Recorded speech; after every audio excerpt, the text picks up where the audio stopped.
This is the Royal Roots Podcast. We are unearthing stories which aid in redefining culture and are utilizing agricultural practices to affect change at the root level.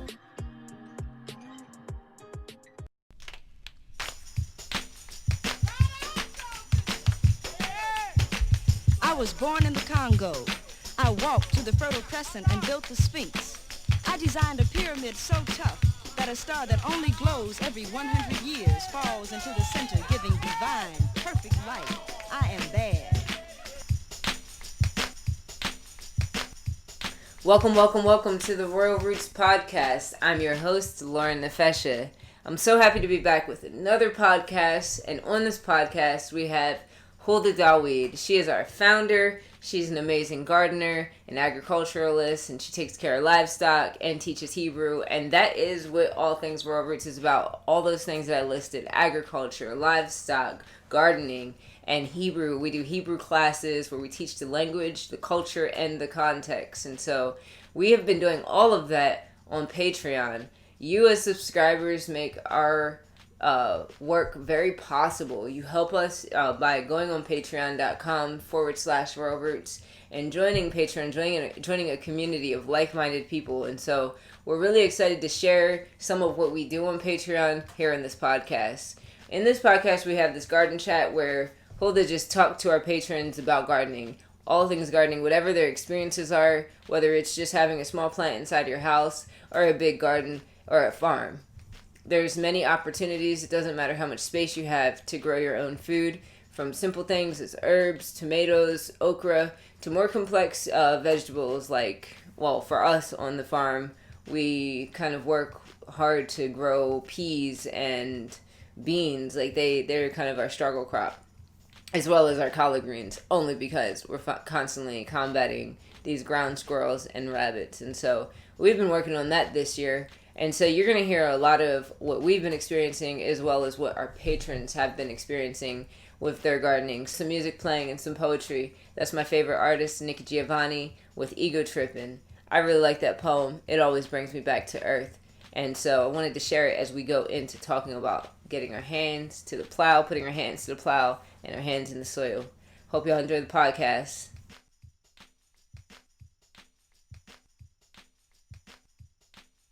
What are your questions, concerns? I know a lot of you guys are growing things, preparing to grow things. So I'm interested. What are you guys up to? Wait, somebody asked about the chickens for eggs or another purpose. So I have not gotten to the point where I enjoy meat enough to kill my chickens. Now, what I will say is, in the event that I had to eat solely off of my own property, absolutely, chickens would be eaten. I mean, you can obviously exist on fruits and vegetables, but let's say today said you can't go to the store, you have to just eat what you have. Then, I mean, eggs would be the more efficient way, because then, of course, I don't have to lose the whole chicken. I could just eat the protein from the egg. But no, the chickens are primarily for eggs. We get more eggs than we could ever eat just with those few chickens. So I know with almost, I think we have like 70 chickens now. Oh, okay. They can't unmute themselves. Okay. All right. I was like, nobody's talking. There we go. Okay. So, yeah, we give them away to people in the fellowship when we were able to gather and meet. Of course, we're in California, so that's still a little bit of a toss up, but we would take them to Shabbat so people could have eggs. Family come out, they bring their egg cartons. We give them eggs. Yeah, that's pretty much what we do with the eggs at this point. I really don't even eat as many eggs as I used to before. And I think once I start incubating and hatching them, that kind of, it's just a little too much information. You just know too much. Yes. Okay, go ahead, Sydney. So that was my egg question, actually, or chicken question. Okay, maybe my sound is down. Oh, that's me. Okay, there we go. Okay, so we're not eating eggs or chicken right now, but I was asking to know, like, do they serve another purpose? Like, do they eat some other critter, or eat some bugs or something else that like keeps things moving? So chickens are good. I mean, obviously the chicken manure, if you go in the store, they sell it in bags because it's really good for the soil. It adds nitrogen to the soil, but that's something you do as you're amending the soil. That's not something you do when you're planting your plants. Done that before. Put a couple of bags of chicken manure on my beans and they shriveled up and died overnight. So it's really, really hot. The chicken manure is. So they're also really good for bugs, but not for in your garden. Like if you're preparing your ground and you want to like allow them to free range and, you know, they scratch. And so they really aerate your soil, but they are terrible for your garden. They will eat everything in your garden down to nothing and will scratch up all your plants. So they're also good for feeding scraps. If you just like the idea of having them, and you can have them and give the eggs to somebody else or sell the eggs to somebody else if you want. People love farm fresh eggs. You can sell eggs for like $5 to $6 a carton, especially if they're free range, and you know, so you can feed them your garden scraps. So anytime we trim a plant, anytime we cut down a tree, I mean like not a tree, but like a pull up a plant, like we pulled up our squash the other day, we just threw the whole plant in there with the chickens and they're going to eat pretty much everything off of that. So that's super cool. For bugs, yeah, they do really good with bugs. I mean, you don't see any bugs in their cage, so they must eat them all. They don't really, and I know people say chickens eat everything. They really don't. They're almost a lot like goats where they'll peck at things, but they're not going to eat it. And I tested it out. We had a baby frog when we had the greenhouse where those little smaller chickens were. That used to be our greenhouse where we stored our plants. And over the spring, the frogs are like living in between like all the little garden plant things. And so we took a little frog and put it where the chickens were and they pecked at it. And then after they pecked it and figured, I don't like this, they just left the frog there on the ground. So I know I've seen videos of like chickens chasing like mice and things, but if you watch and you're out there, they don't eat that kind of stuff. They're not like omnivores like that. They're not eating like flesh. Chickens will eat, little bugs, and they might nibble on like something if it passes by, but it's not a consistent thing. Not that I've seen at least. But all the beetles and worms and they go in. They definitely go in. Now ducks though, if you want something to have in your garden, ducks are amazing because ducks do not eat your plants and they eat the bugs off the plants. So it's a super cool like symbiotic relationship that ducks have with your garden. And of course they're going to poop everywhere. That's the one thing about ducks I don't like. They're nasty. How do you deal with the snakes? So, we do have, I've seen a couple more this year than probably before. And I couldn't tell you exactly why, but maybe because we're using more of the land this year, probably more than previous years. But the snakes don't bother me. We don't have like rattlesnakes at our level. So it's mainly like gopher snakes, garter snakes, like the smaller versions. Now the gopher snake can get really big. And I've only seen one really big one in like the 13, 14 years that I've lived here.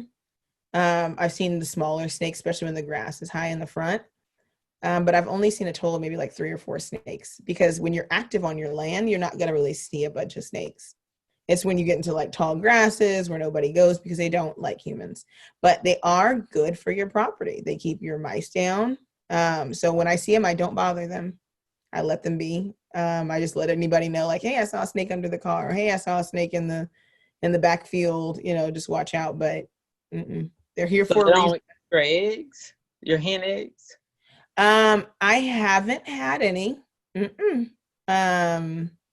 And maybe because there's so many chickens in there that maybe the snake is just like, because we have a rooster too. And roosters, the purpose they serve outside of fertilizing your eggs, which you don't need. You do not need a rooster to have eggs. And that's why I know a lot of people are like, well, I live in a city. Well, check your city ordinance. If you have, because in some cities you can have chickens. They're called backyard chickens. The rooster you can't have because it makes the noise. But the rooster also scares away predators because they are much bigger. They have the talons and they protect your flock. So I think just having that rooster there, that rooster would probably peck the snake to death. Definitely. Yes. Hi, Huldah. Hi. Do you save your seeds from from your food? Do you do that? Like the food I buy from the store or what I plant outside? Like what you plant. Like I started I saved some seeds from plum tomatoes. Mm-hmm. And I just like put the seeds in, like the pulp and everything, and it started growing. Absolutely. So you Cool. definitely can. We've saved seeds. I normally pick, because you get so many, like the garden is the gift that keeps on giving for sure. So you plant one plant with a couple of seeds and you're going to get more seeds from one squash than, you could ever use in probably your lifetime. So, yes, we have. What we do though is we find the best one. So like if we get a tomato and that tomato is amazing, then we're keeping those seeds. If we get a watermelon, that watermelon tastes amazing, then we're keeping that watermelon. So we don't keep all of them, because you might get some, sometimes you pick some out of the garden, you're like, that was all right, but it wasn't all that good. You don't want to replant that, because then that essentially that information is in that plant and it's gonna come back. Essentially, I mean, not all the time, but it won't be as good as that one that was really good. Yeah. But yeah, definitely. If you do have scraps, there's so many things you can grow, like ginger. Ginger is a hard thing to probably plant from just like nothing, starting off from scratch. But if you get ginger and it goes like bad, it starts rooting, put that in water, and then you put that in your garden, and then you plant your own ginger. Celery is another one you can keep. Lettuce is another plant that, I mean, pretty much a lot of the plants will regenerate. Potatoes. You get potatoes, they start going bad. We throw them out when they get the eyes and they start going like that. Well, that's a potato you can plant in the ground, and that potato can grow. So you can really upcycle, as they say, a lot of your scraps when you have food. One of the things I recommend though is when you don't buy organic, sometimes you'll plant something and it won't grow. It's because it's close pollinated. So it was planted so it could feed you, but it's also planted that way so it'll keep you going back to the store. Yeah. So make sure that when you're buying something and you're replanting your garden, that you're planting organic stuff in your garden, because you don't want to accidentally cross-pollinate and then mess up your plants. And then you get seeds that don't germinate, and it takes your germination rate of your natural organic planted stuff, GMO. This is the first time I did it. I started thinking about it from things you were talking about. You were talking about slave gardens and how our ancestors had to hide seeds in their hair. And I'm like, wait a second, I shouldn't be throwing away seeds from food. No, and even if you don't plan on planting right now, collect seeds. You don't ever know. Like, I'm like a seed hoarder. I am. Collect them, save them, because you know what? You'll be able to use them someday. Like, imagine this. Imagine saying you have space to plant, you have water, but then you can't find any seeds. Like here, when all this stuff was going on with the coronavirus, there were no seeds in the store. There were no seeds available online. So yeah, now you want to plant, but you don't even have what you need to plant. On Amazon, they have a survivor like plant. It's like a little bag. It's like this big, and it has like basic essentials. It has like, I think, like 5,000 seeds or something like that, and you can just buy it and keep it in your closet. The seeds will last hundreds of years if you don't get them wet and you keep them dry, out of the elements, and you can always plant them. So that's just something really good to have on hand, for sure. Okay, Tanisha, I saw you. Yep, go ahead. Hello. Hey, look at her little fancy office or whatever. I'm back at work. Thanks for the tour. I have a question about back to the tomatoes. So, because that's what I'm working on. Okay. Planted them April 21st from seed. Mm-hmm. They're growing. I'm seeing green leaves, but I don't have any fruit yet. So when do I expect to see some fruit? And then how do I know when it's time to take it off? Okay. Maybe that'll be my question for later on in the future. Yeah, let me get it both right now. Yeah. So your tomato plant, depending on what type of tomatoes you plant, but most of your plants are like 70 days. So if you planted April, like look for 70 days before you even see any sign of fruiting, because that root system has to get really, really established. So around 70 days, that's when you worry, like, okay, this is nice and green. If it's nice and green and it's growing, you're good, because it's going to get about a foot or two before it starts to put on, it starts putting on anything. Also, it may need to be fed. So it may only have enough nutrients to sustain its leaves, but you want it to have enough nutrients to also sustain fruiting. And so you can go to Lowe's or your local nursery, and they have like bags for like tomato feeder, because you may need to fertilize your plant. Some of them can naturally fertilize because there's a lot of other plants around. Like around here, I don't really have to worry about force pollinating. If I see sometimes you can see a a flower, but then there's not a bee or something that's coming in and actually pollinating that plant, so that it actually is going to put on. So if you notice that there's flowers on, but those flowers are not doing anything, then what you would do is go to a plant that has flowers and look inside of it and see if it has like pollen, like when bees come by, and take a Q-tip, and then you put that Q-tip into the other plant, and then it'll actually activate that pollination process. That could be part of it too.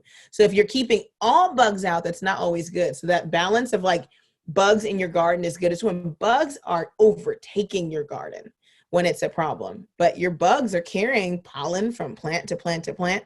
They're not bad unless there's an overactivity of them. If the ants are eating all your, plants, if the roly-polies are taking over your garden, if, the grasshoppers are, you want to keep a balance. You kill all the bugs, then guess what? Nothing comes to do what they're supposed to do for your plants.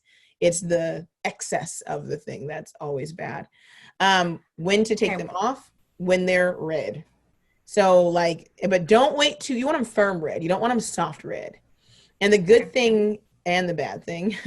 So the good thing about tomatoes is that they're ripe when they're red. The reason why tomatoes in the store don't have taste, I don't know if you guys did scripture, culture, and agriculture, but they actually fog them and force them to turn red, but they're not actually ripe tomatoes. They make the skin turn red, but the inside of the tomato is not red. So I like to consider your garden like your outdoor refrigerator. As long as it's on the vine and it's not rotting, leave it till you're gonna use it. But if it's going, obviously, if it's ripening and you're not gonna use it, give it away. Because the longer you leave it on, your other plants or your other fruit is not gonna put on. So take it off when it's ripe, use it when it's ready. You don't have to go do like in the store and then you buy avocado, put it in a brown paper bag, leave it on the counter so it can get soft. Because it has to finish its process, but it didn't get to actually do the full thing, on the tree, getting the nutrients into it. So wait till it's red and firm, and then use it. But if you're not going to use it and it's still red and firm, leave it on for a couple more days. And then you don't want to pick them all because they're red and you're not going to use them. Then you just essentially, wasted your tomatoes. Okay, so one more thing. Okay. I started I have them in my mini greenhouse. Mm-hmm. So I saw your greenhouse you say you were going to use for like your seedlings.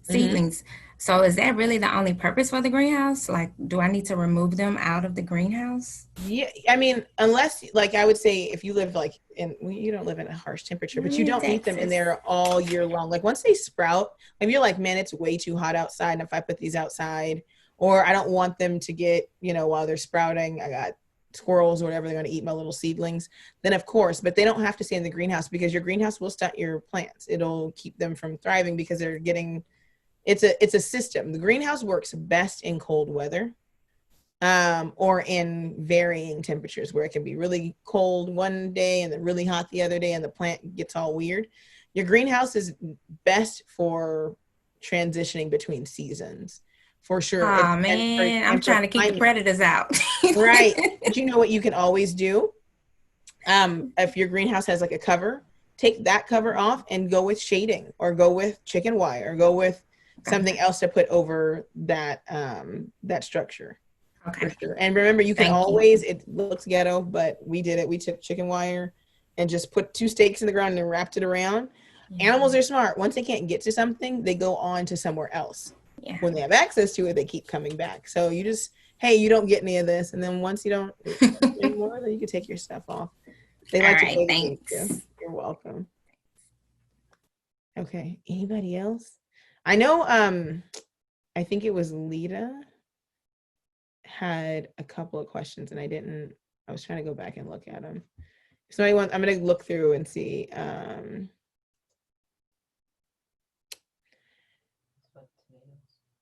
Which one? I'm going one by one. Okay. So one of the things I've been looking into this, and I know like collectively. Oh, Vanessa. Okay, go ahead.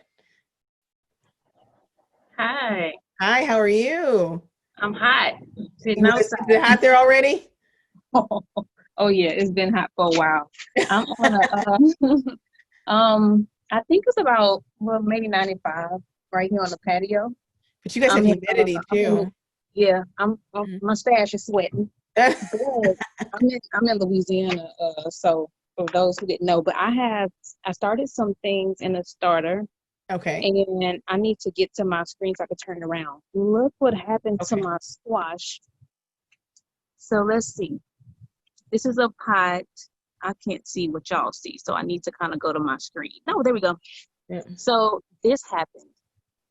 There's silvery little leaves on my squash, and they're not powdery like fungus that I was reading about, but I don't know what that is. And I'm not sure. Are you over watering it? Because it could be mildew. And that's what I'm wondering. How often are you watering your squash? So they get watered about in the morning time, and they're on the patio when I'm not, letting it out in some direct sunlight, because I am like right off of a courtyard. Mm-hmm. They were right next to each other in the same pot. They were smaller, and I just left home and came back. My husband said he did water them, but this happened before I left. At one point, I was wondering if they weren't getting the nutrients they needed because they were both in one pot. No, I can see a few things. So first, they need to be in bigger pots. And I think another person that sent a video showed me, you have to think easily 3 times the size of the plant. So you're going to end up, if you want those to actually put on in one of those like giant, like 20-gallon pots, or if you go with 5-gallon buckets because they're deeper, you can do that too. So we're going to actually put up a thing on how to do like the stacked 5-gallon buckets, because then you have enough soil for that plant. The second thing is watering. I've learned this recently. Squash, if you water really good, you can go days without watering it, especially in a system like that where the soil is still retaining moisture. It may be dry on top, but it's not dry at the bottom. Right. And so we got a soil tester, and I recommend you guys, if you are doing that, to get it, because it tells you the pH of your soil, the water, and how much sunlight the plant is getting. So that's super cool. I would think it was maybe like 20 something bucks on Amazon. And you can run that into there. So you may come out and be like, oh, it needs to be watered because I watered this time. But if you stick that in and it says, hey, it's wet, don't water, then you can let that go. And a struggle is good for plants because it makes those roots go deeper. It makes it pull nutrients. Plants are lazy. You keep that soil wet on the top, those roots are going to stay shallow. But if you let that water seep down, and those roots are going to go down deeper. The other thing that we did last year when we were noticing any kind of mildew, silvery whiteness on our squash, cut off if it's all of them, then you can't do this. But if there's just a few, cut off those leaves. And you might want to separate the plants and figure out if it's transferring from one plant to another, because you don't want it to then hop all over. But if you take milk and water and put it in a spray bottle and spray it on the top and the bottom of the leaves, it should clear it up. Oh, good.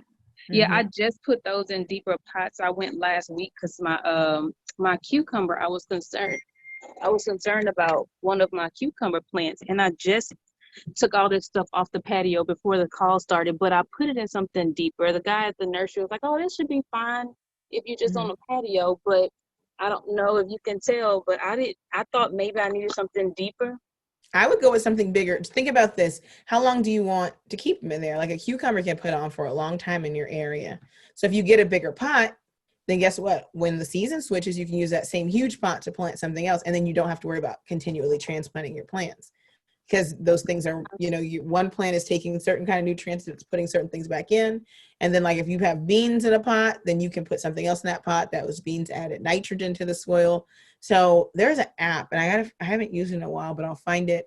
And it tells you which plants grow good together. Like you can plant this one after this one, or you can plant this one next to this one, and they'll kind of feed one another, and that'll work out. Let me know. Let me know, because I'm looking online at a lot of things, and I got beans over here, and I have 20 tomato plants on this patio. I'm trying to give them all away. Are you planning on canning them? Because that's why we have so many tomatoes. I started them to give away, to be honest.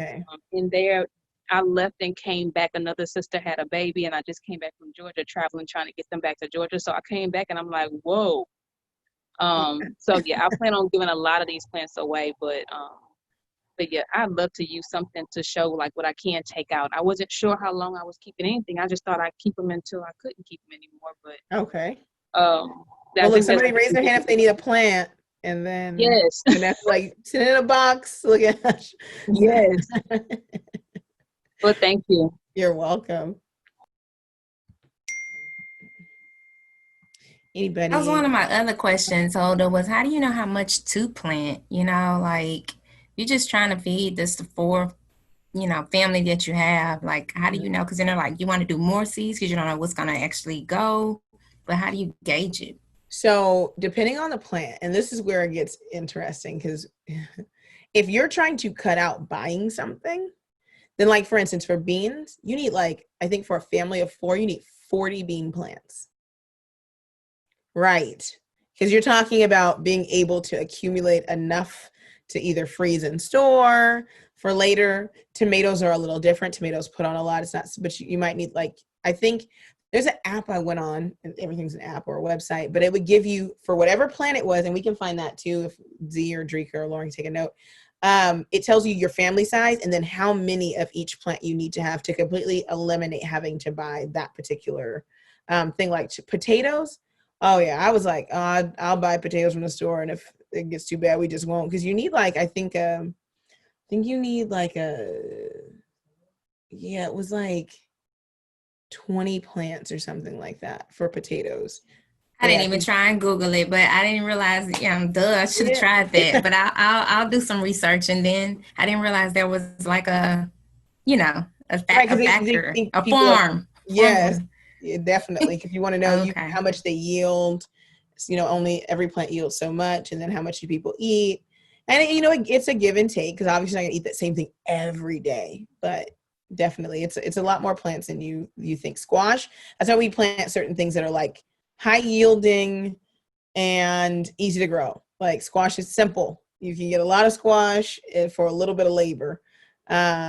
Your beans, those are simple. I mean, they take a little work with the making sure they can climb and some of those things. Your leafy greens, golden. Your collard greens, mustard greens, turnip greens, you can eat those all day. But I see you said you had the seeds starting, but aren't those, you getting them ready for the fall? Like the ones we put in there, we started for this outside garden, our leafy greens. But when fall comes, there are some things don't transplant well. And I'm pretty sure you guys have learned that too. Corn is terrible to transplant. You need to plant corn directly in the ground because it needs to be strong. It needs to be able to stand up. Some things you can, like my husband is like, plant everything in the ground. But I'm like, plants have cycles. So they get to a point and they peak in their yielding and then they drop. So you want to make sure that you have the next thing growing. And so that's why I use that greenhouse space. It's not just for fall, but like say I have 20 squash out there, but I know if I plant them all at the same time, then I need to now in 2 weeks, I need to start planting the next set so that as those start, putting on less or they get to their end of their cycle, then I can then run the next set. Okay. Felicia. Oh, she's still muted. Let me see. Can I unmute her? I can't hear you. I can't hear you. Your mic is muted. Can you hear me? There you go. Perfect. Yes. Okay. I had 2 questions. The first one, on the picture that you sent out, was that a giant bok choy? Which one? Yes. Oh, is that seeds? I'm kind of fascinated with giant. Okay. Was that a seed, or did you just amend it so good that it grew giant? It actually fell out of somebody's pocket into the garden, but it was a seed. We were actually planting collard greens and mustard greens, and it must have been mixed in the bunch.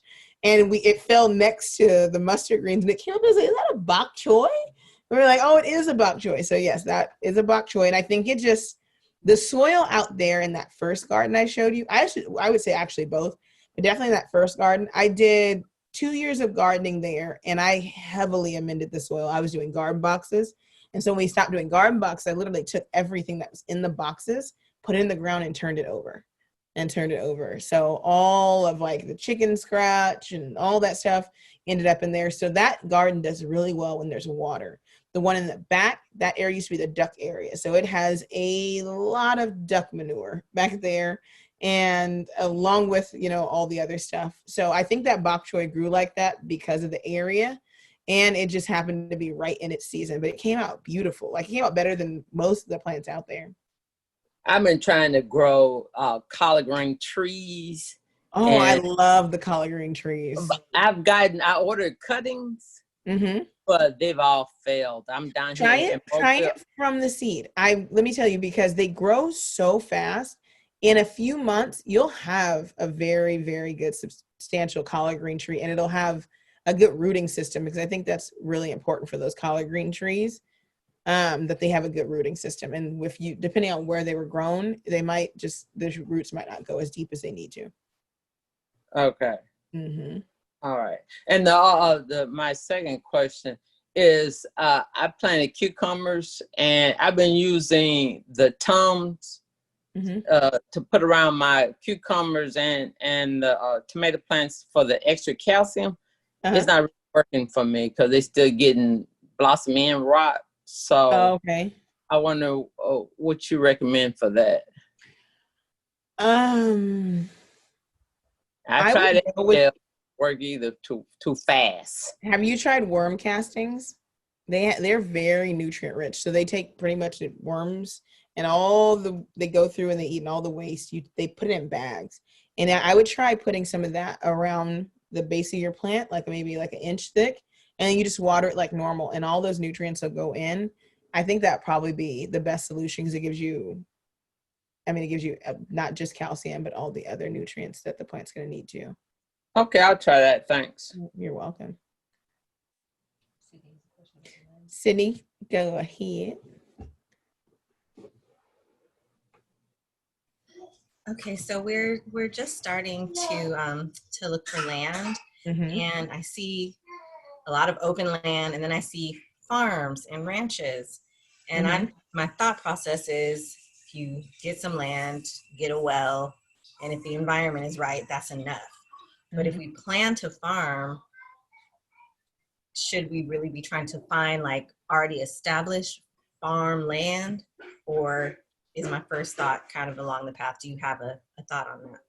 So it works two ways. If you are planning to mass produce food that will be sold in stores, and I'm going to tell you the loophole too, then you need land that's zoned for agriculture, because that's how essentially you'll be able to. No, just family. Okay, so for family, no. If you find land, then you're fine. What you still can sell your food, but you can't process or package it.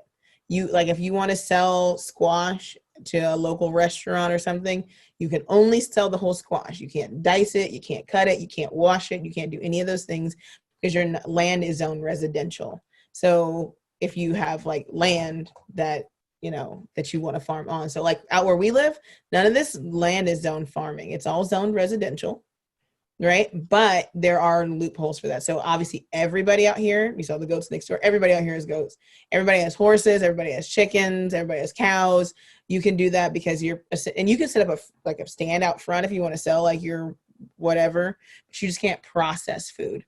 Where on a farm, you can process food and sell it, and then you can have the USDA come out, and then they can, grade your land, and you can get, farm grants, and certain things like that. So that's pretty much the main difference, is if you're doing it industrially versus family. You can give food to your family all day. You can give eggs away all day. People can give you donations for eggs all day. That's perfectly fine. So that would be the only difference. So you're on the right track if you're not trying to like buy a $600,000 $1.8 million ranch. Like, it's not even necessary if you're not doing that much. There we go. You're welcome. Anybody else that I haven't heard from that I missed? I was trying to find something. I hear somebody. Who is it? Oh, D. Okay. I have a question really quickly, y'all. Sure. I'm just starting on this gardening journey, and this might sound real crazy, and I hope I can turn this camera around before my phone dies. Okay. Does anybody know what this is? I don't know if you can see it. I thought it was broccoli initially, and it has grown into this, like, I don't know if it's been taken over by weeds or what. But does it look familiar to anybody who's that tracking? looks like something arugula going to seed. Yeah. Okay. Arugula going to seed. Okay. That what it looks like. Can I see the stalk on it? Like the... Yeah, let me come back up here. So, again, I don't know how to turn my camera around, but that's you know what? Now it might be Brussels sprouts, but it definitely it's definitely gone to seed. Flowers. The flowers are those are going to be seeds. And they're okay, and they're in pretty bad shape. But this is my first attempt at putting a seed in the ground and seeing what happened. Well, it grew. Because of that thick middle stalk, it makes me think Brussels sprout. That's why you probably thought broccoli. And where the Brussels sprouts would have grown, and probably why you probably didn't see anything, is they grow like on the nodule. They're like nodules on that large stalk. Okay. So they never go out. So they could have possibly been there at one point during the process. Oh yeah, those flowers are yellow. So it is a broccoli. Yeah. Is it broccoli? Okay. Okay. Yeah. All right. Well, I'm gonna keep. I would try that again. But you can plant in that same spot, so you don't have to worry about pulling all. Just pull that plant out and put another seed back in there. Gotcha. Thank you. You're welcome.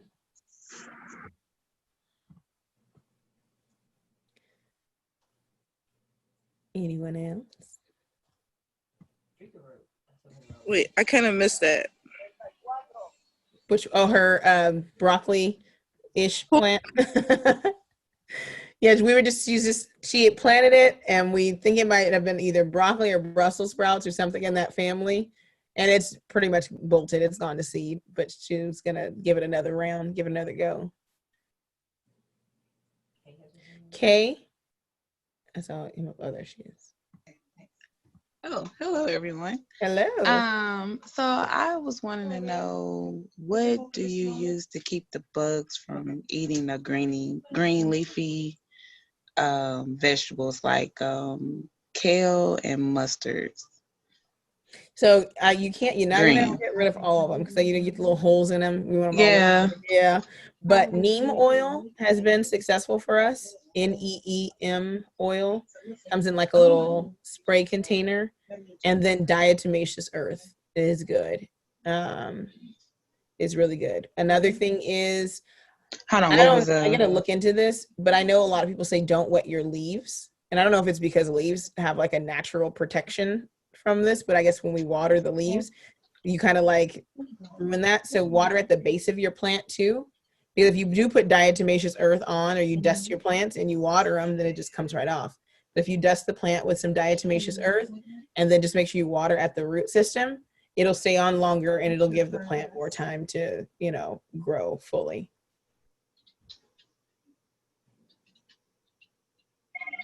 Okay, and then my second question is, what nutrients would be good for the tomato plants? I know you're saying that tomato plants need extra nutrients. Do you have a brand, or what would you recommend? At Lowe's, they have a red and white bag, and it has organic tomato fertilizer.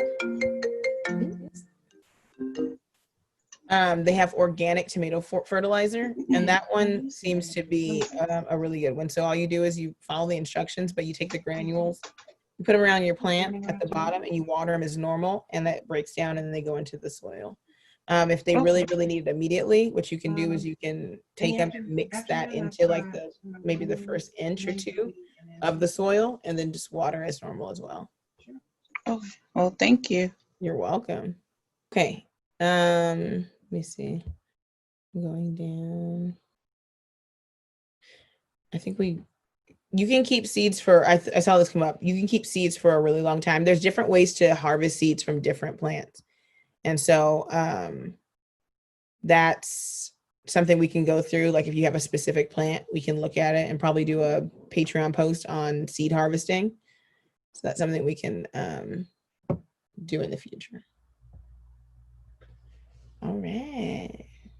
If nobody has anything else, I think that's all we have. If you have any more questions about something that you couldn't think of in the space, add it on Patreon.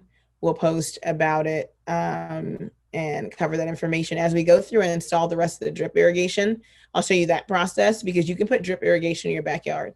You don't need to have like these long lines. They have smaller ones. You hook it up to a water hose. You turn on one hose and it waters everything. It's amazing. Saves you a lot of time, and it also lets you know, that your plants are getting watered equally. No, if you don't want to get on camera, you don't have to, but you can ask the questions. Somebody asked if they needed to. No, you can just turn on your audio so I can hear them, or you can type them in. Okay. All right. Someone is trying to speak, but they have to unmute themselves. Oh, okay. Can you hear me? Yes, I can hear you now. Yes. Okay. I can't figure out how to turn my video around. Oh, no problem. No problem. Okay, so I know I sent a video, but I wanted to see if I can get help. I think I've learned a little that you were saying. I think the herbs more so need shade. They don't need to really be out in the sun. They don't have Am I to right be with that? hard direct. They don't need hard directs. Are you Charlita? Yes. Okay. So you sent the video. So I looked at your video. Two things. Well, one main thing. You need bigger pots. So your plants need more space to grow. So like, okay. Perfect example. I love orchids. They're my favorite flower. Yeah. And when you buy them, they come in like these nice little pots, right? And they look amazing. The first thing is when you buy this, and I haven't done it yet, you have to transplant them. They grew well to this stage in there, but they're not going to live forever like this. They're going to need, you either have to transplant them or you have to take all their soil out and put new soil in. Because essentially they've used up all the nutrients in that little bitty space. There's no way for them to gain new nutrients in that space. Okay. So you're either going to be adding nutrients to that soil, or you need to give them more space to grow in so that they have more space to gather from. So it's not necessarily space like you need more space in your space, but like I was saying, a really good thing, your garden made me think of this. 5-gallon buckets, right? And you can literally build a 3-tier thing, and you could save all the space in your backyard, and you can plant your stuff in there. That way they'll be able to get big, they'll be able to thrive and grow, and you don't have to worry about transplanting them or moving them around. They can stay in one structured space. So that might be the best thing. And I think the 5-gallon buckets are like $2 at like Lowe's or somewhere like that. Huh? Yeah, and that way you can go ahead. So okay, so should I be adding something else besides the soil that I've been getting? I've been getting the I forget what this is called. I've been getting the Patio Plus. That's what they recommended for the. Do I need to add something else? And then with you're just saying so for each of my plants get 5-gallon. I mean, for your herbs, you don't really need a lot of space. You could go with, the herbs don't need as much space, but for some of those plants that you want to grow bigger, it's just like anything. If you put a fish in a small fish tank, that fish will stay small. You put a fish in a bigger fish tank, that fish is going to go bigger. The same thing kind of goes for plants too. If they're in a small space, they're going to stay small, especially when their roots are constricted and their nutrients are constricted. They're going to stay alive because you're watering them and they're doing their, photosynthesis process. They're creating and making their own food, but they're not going to do more than that. They're not going to give you anything because they're struggling to essentially stay alive. And that could be why they're yellowing as well, like the leaves. The leaves, 2 reasons: underwatering or overwatering. But most of the time, if you're watering and they're yellowing, it's because you're overwatering. And I was going to post about this the other day. It made me remember that. I was out in the garden, and you begin to treat your garden like one space, right? And as an educator, we do that sometimes in the classroom, where you have a bunch of kids in your classroom and you begin to teach all the children. But you have a room full of individuals, and each child essentially needs something different.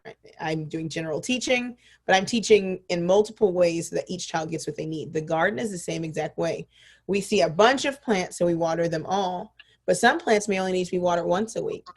Some plants may need to be watered twice a day. And we're treating them equal, but the garden is about equity. Everybody's going to need, some need more, some need less. And it's not that you're neglecting one, you're just giving each one what they need. And so that could be the case. You're watering out there, but you're watering them all the same. Where herbs, like they may not need to be watered as much depending on, because they grow like a weed. A lot of herbs do. So sometimes overwatering is bad.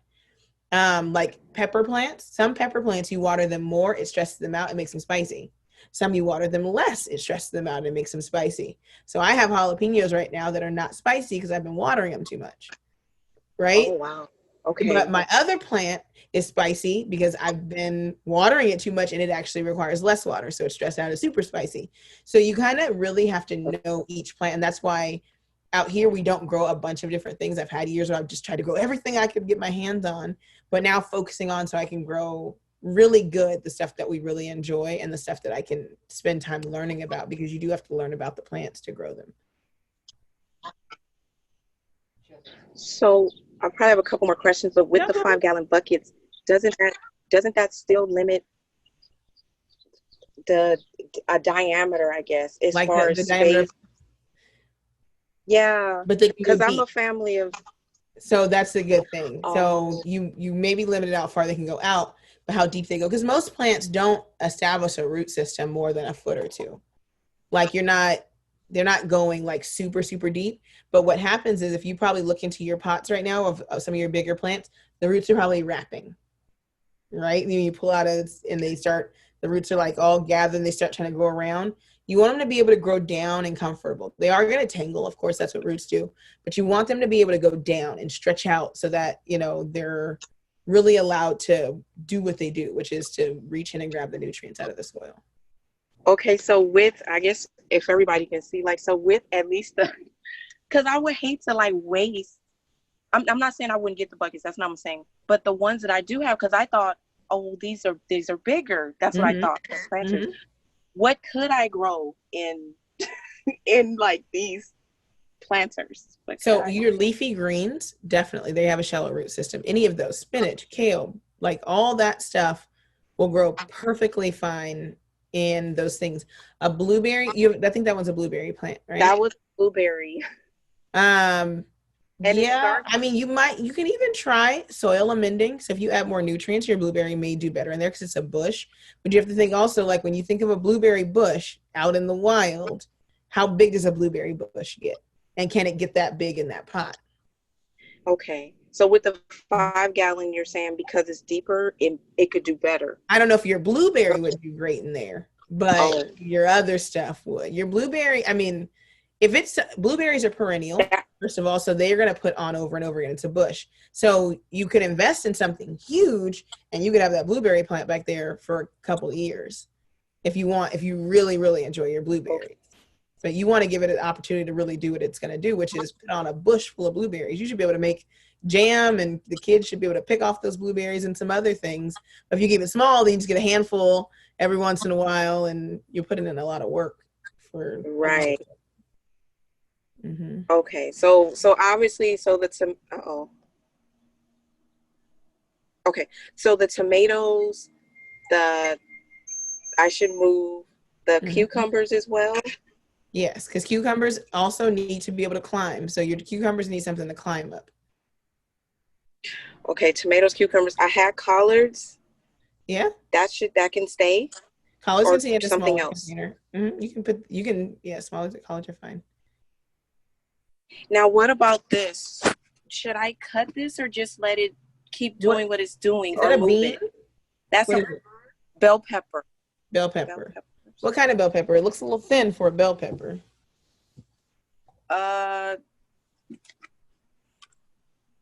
Red bell pepper, sweet pepper. That's a red bell pepper. And is it a flower on top?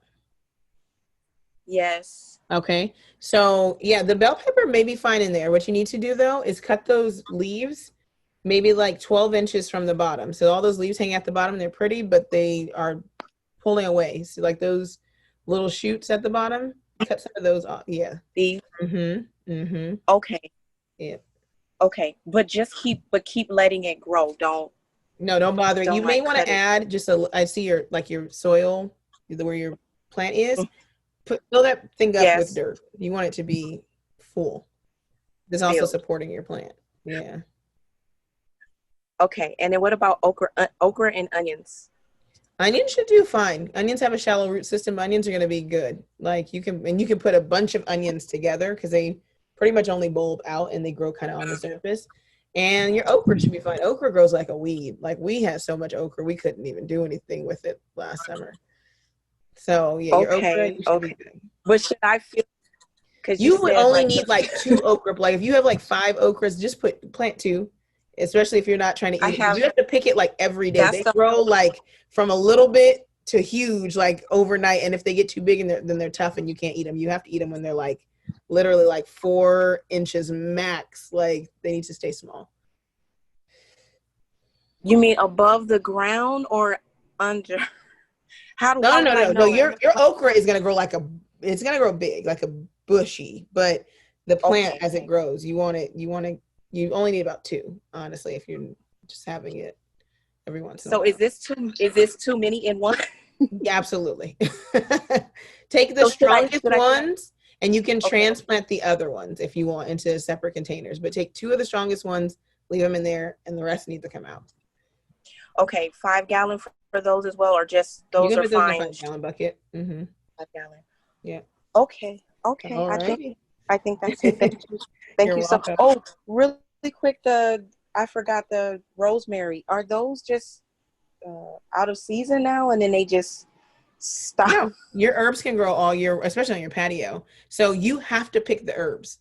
If it's growing, you have to pick them. You can dry them and put them in containers, but you have to constantly pick them. That's how those grow. So if it looks good, let me see it. Oh yeah, that's a lot. So you could pick almost all that off of there. You got to pick all of that. But it looks like it's dying at the bottom. Is that good or bad? Should I do something? Bad, but if you pick it back, and then water it, and it should, if the root system is still good, it'll put on more in other areas, and then you can cut the brown parts off once it starts putting back on. And are these going to seed because they're totally? Absolutely. That's basil. Yes. Yeah. You can actually take basil. Now that one is very new. You can take it and cut it all the way back. I've cut basil down to just nothing and it'll come back up. So take that basil and cut it. Have you ever had gone to a Thai restaurant, they give you that whole strip of basil? Just take it and cut it back and then it'll do its thing. Do I leave leaves on it? So just the bottom leaves or? On the basil? Yeah. You can cut it, just leave enough for it to do the small baby leaves. All those big ones, cut all of those off. Okay, so kind of more so the top, cut more so the top off, but leave the bottoms and then just water it. A buzz cut, cut it. Okay. And then make sure your plants have drainage. So if they're in those containers, make sure there's a way for the water to get out so the water's just not sitting in your pots. Okay. Okay, thank you so much. You're welcome. All right, Danielle, I saw your hand up. Hello. Hello, how are you? Good, how are you? I am good. So I got a question for you. Okay. So do you know anything about hydrangeas? Ooh, I'm terrible at flowers. Really? Oh. But we can look. I'm all down for doing it together because I have flowers that volunteer. I have calla lilies that volunteer. I have this Sharon plant. And do you see this? Because it looks like it wants to die, and I'm not sure. And I have mine in the ground, so I'm not sure. But it looks so big and healthy. I mean, it looked like it could have been big and healthy. How much water is it getting? Well, I'm hoping, hydrangeas, they like a lot of water. Mm-hmm. I'm just wondering what you said, if it's too much water or maybe not enough. I'm not sure yet. Recently we were watering like crazy. Literally we used 2,500 gallons in a couple of days because we were trying to drench the ground. And we would go back and just scoop the dirt off the surface.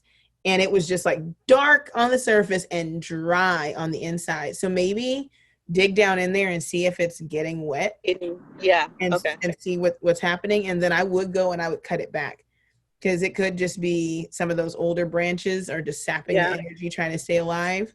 Yeah. And kind of, because we did that with the rose bush we had outside. We cut it back to almost bald. Like we thought we killed it. And that thing came back absolutely beautiful. And so just kind of giving it a chance to catch up, making the roots go deeper could be it as well. Well, good. Thank you. And I got the seeds and I planted them and they actually sprouting too. Really? Oh, wonderful. Yeah, I got a couple of things going, but thank you very much. I appreciate that. You're welcome. You're welcome. All right. All right. Alrighty. All right. Is that everybody? Did I get everybody that wanted to ask something? All right. Well, I'm going to go. We have Hebrew class in like a couple of hours. So I have a couple of things I have to put together. Why are you looking like that, Tanisha?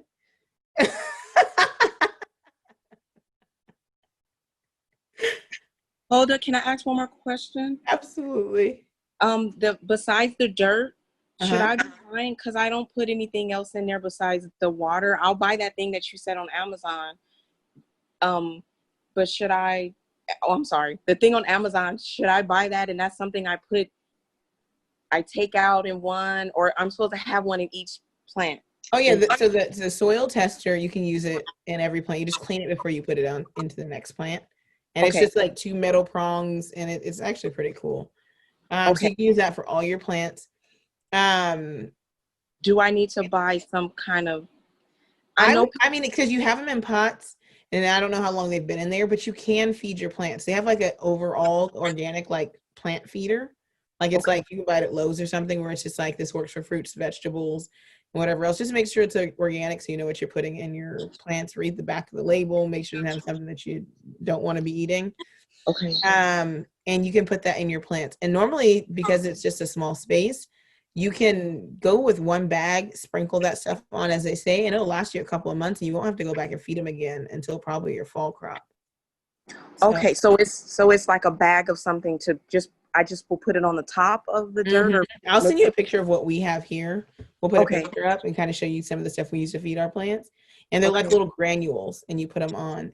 Danielle, you could probably do the same thing for your hydrangeas with the flower feeder, because it could just be the nutrient. But go ahead. I saw your.